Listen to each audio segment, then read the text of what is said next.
बहुरानी, बहुरानी, बहुत बड़ा अनर्थ हो गया बहुरानी। क्या बात है, क्या हुआ? आया था कि बच्चों की तबीयत बिगड़ गई है, हॉस्पिटल बदलना पड़ेगा।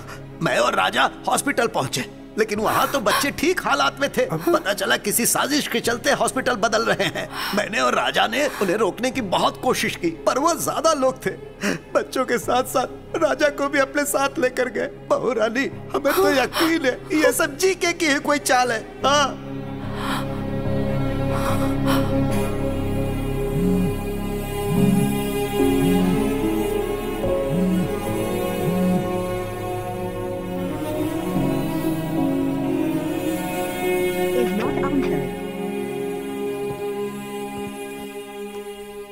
भाभी की इतनी मिस कॉल्स। हाँ भाभी, मेरी बात सुनो, आज कोर्ट में तुम्हारे भैया के केस की हियरिंग है, फाइनल हियरिंग। मुझे तुम्हारी जरूरत है।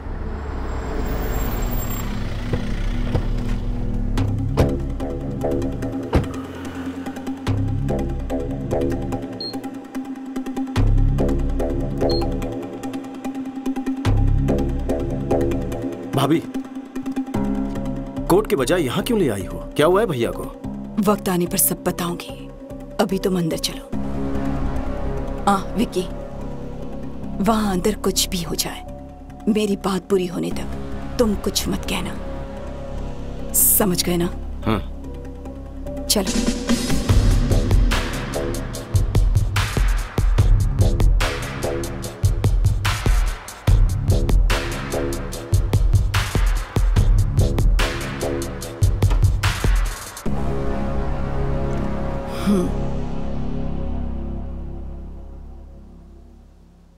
पापा राव, मेरे पति कहाँ हैं?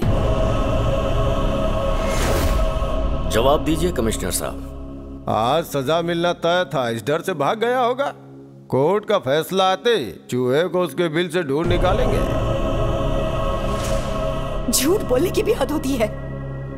बच्चों की आड़ में मेरे पति को हॉस्पिटल में बुलवाकर वहां से उन्हें किडनैप करवाकर कहीं ले गए। पुलिस ने अभी तक कोई एक्शन नहीं लिया है, मतलब कि वो भी तुमसे मिले हैं।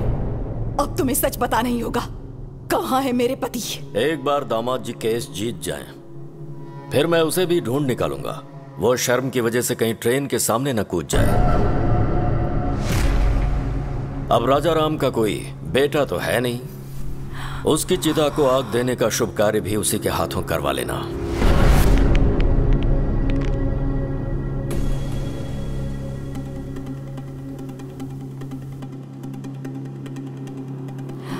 तुम क्या करोगे, कैसे करोगे, मुझे नहीं जानना।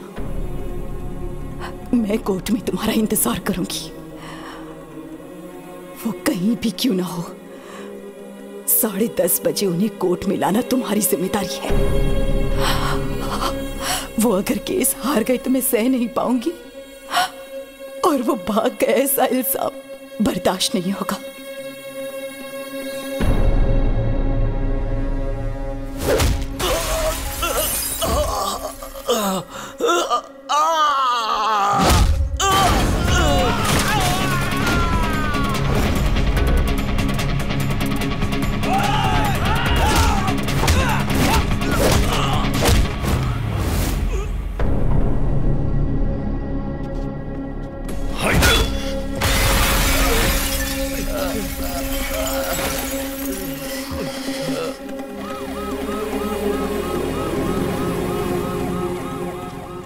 जज साहब पहुंच चुके हैं। राजा राम जी अभी तक नहीं आए, कहीं कुछ गड़बड़ ना हो जाए।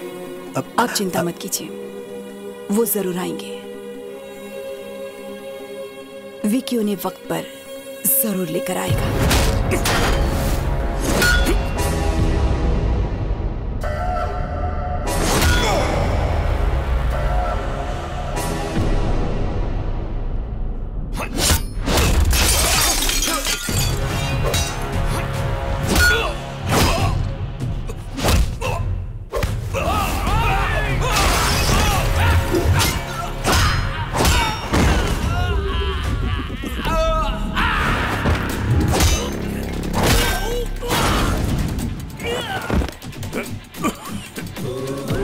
भैया, भैया, आप ठीक है ना?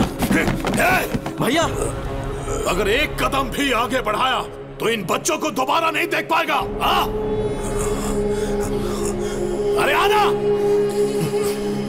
हिम्मत है तो आना। नहीं, आगे बढ़ने से पहले इन्हें देख ले। कैसे तड़प रहे हैं ये सब।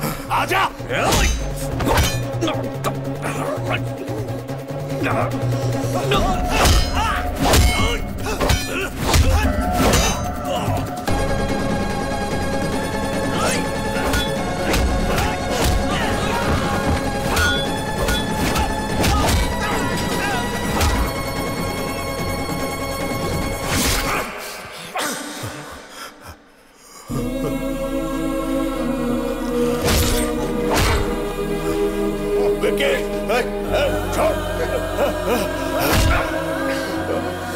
क्यों वकील बाबू, राजा राम नहीं आया ना?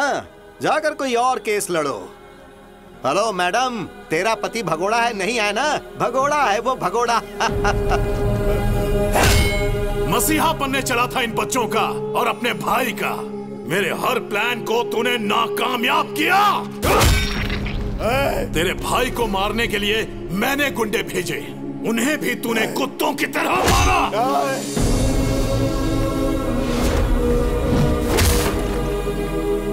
जब तेरा भाई फैमिली के साथ यज्ञ कर रहा था, मैं तभी उन सब की समाधि बना देता, लेकिन वहां पर भी तू ढाल बन गया।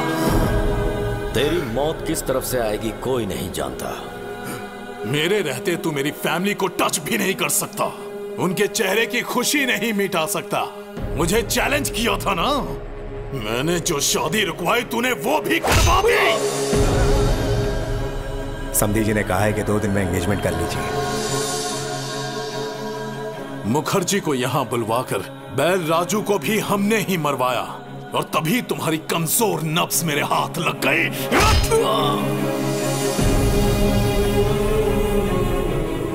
चल बचा, बचा के दिखा। अपने भाई को बचाने आया है ना, लेकिन आज तुझे कौन बचाएगा?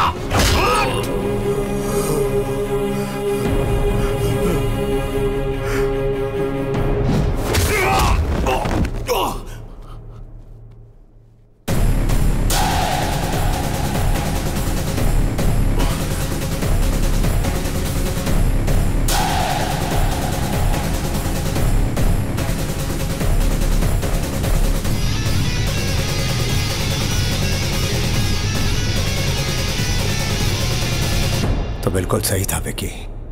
पाप करने वाले को पुण्य का पाठ पढ़ाना और अधर्म करने वाले को धर्म के बारे में समझाना फिजूल है।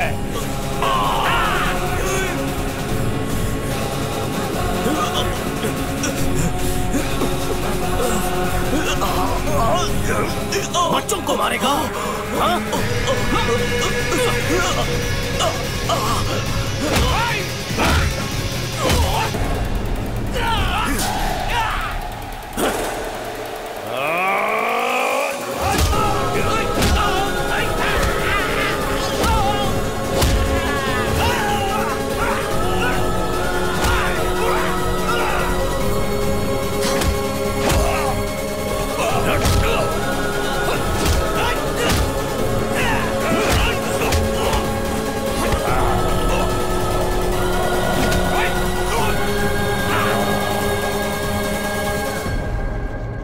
माय लॉर्ड, आज केस की लास्ट हियरिंग है, शायद इसीलिए कोर्ट में आने से कतरा रहे होंगे। वो केस हारेंगे सजा से बचने के लिए, शायद अब तक इस स्टेट से या फिर देश छोड़कर भागने की फिराक में होंगे। रिपोर्टर मैडम, खबर मुझसे सुन लो, वो भाग गया। ऑडियंस को ब्रेकिंग न्यूज दे दो।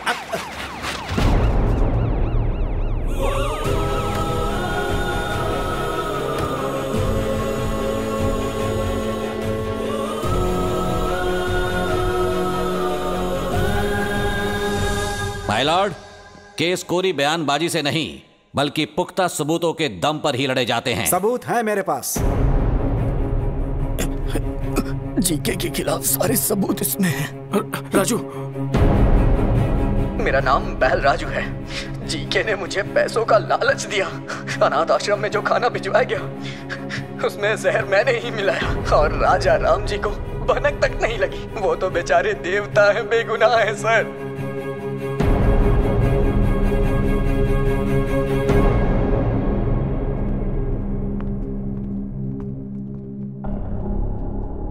माय लॉर्ड, मैं हूं महेश। जीके फूड कंपनी में मैंने एज अ फूड साइंटिस्ट काम किया है। उनके प्रोसेसिंग यूनिट से आने वाला हर एक प्रोडक्ट मिलावटी है। अच्छे टेस्ट के लिए और ज्यादा दिन तक प्रिजर्व रखने के लिए वो हानिकारक केमिकल्स उसमें मिलाते हैं और फिर लैब में टेस्ट करने के लिए भेजते हैं। इसमें बच्चों के भी प्रोडक्ट शामिल हैं सर। यह सब कुछ मुझसे देखा नहीं जा रहा था और इस बात के लिए मुझे और मेरे परिवार को मारने की धमकी भी दी गई है। माय लॉर्ड, अपनी प्रॉपर्टी या जायदाद बचाने के लिए या शेयर के भाव बढ़ाने के लिए, अपने होटल की शाख बढ़ाने के लिए यह सब नहीं कर रहा हूं मैं, बल्कि हमारे लिए, हमारे बच्चों के लिए, आने वाली जनरेशन के लिए ये जंग लड़ रहा हूं। लफ्जों से अच्छा खेल खेल लेते हैं। ये राजा राम अपने कॉम्पिटिटर जीके के प्रति रोज नए षड्यंत्र रच रहे हैं। इसमें षड्यंत्र क्या है? जीके के बनाए प्रोडक्ट्स खाकर हजारों बच्चों को कैंसर हो चुका है। यह भी निजी मामला लगता है क्या? रुकिए, आपको जो भी कहना है कटघरे में आकर कहिए। My lord, what we eat is what we are. जैसा हम खाएंगे वैसे हम बनेंगे। माँ के दूध से ज्यादा बच्चे मिल्क पाउडर पीते हैं। घर के खाने के बजाय बिस्किट, चॉकलेट सिरप, आइसक्रीम्स खाते हैं। बाहर पिज्जा बर्गर खाते हैं और उन सब चीजों में ये मिलावट करते हैं। लोगों की जान से खेलने वाली हर कंपनी को बंद कर देना चाहिए और मिलावट करने वालों को फांसी की सजा मिलनी चाहिए। ऐसा कानून जल्द आना चाहिए सर, वरना आने वाली जनरेशन हमारी आंखों के सामने मरेंगी और हम कुछ नहीं कर पाएंगे। हमारे छोटे बच्चों को भले ही मुफ्त चिकित्सा या मुफ्त शिक्षा ना मिल पाए, पर यह उनका हक है कि उन्हें स्वस्थ जीवन मिले। माय लॉर्ड, ये तो कोर्ट में नेता की तरह भाषण देने लगा। Stop it. इतनी अच्छी बातें तुम्हें भाषण लग रही हैं?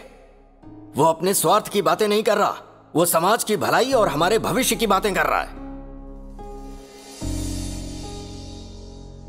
हर साल कोर्ट में इस तरह के केस आते हैं, पर यह केस पैसों की कमाई से कहीं हटकर है, समझ गए? अगर हमारे नेता बिजनेसमैन राजा राम की तरह सोचने लगे तो इस देश में हजारों बच्चे बीमार होने से बच सकते हैं, भविष्य सुधर सकता है।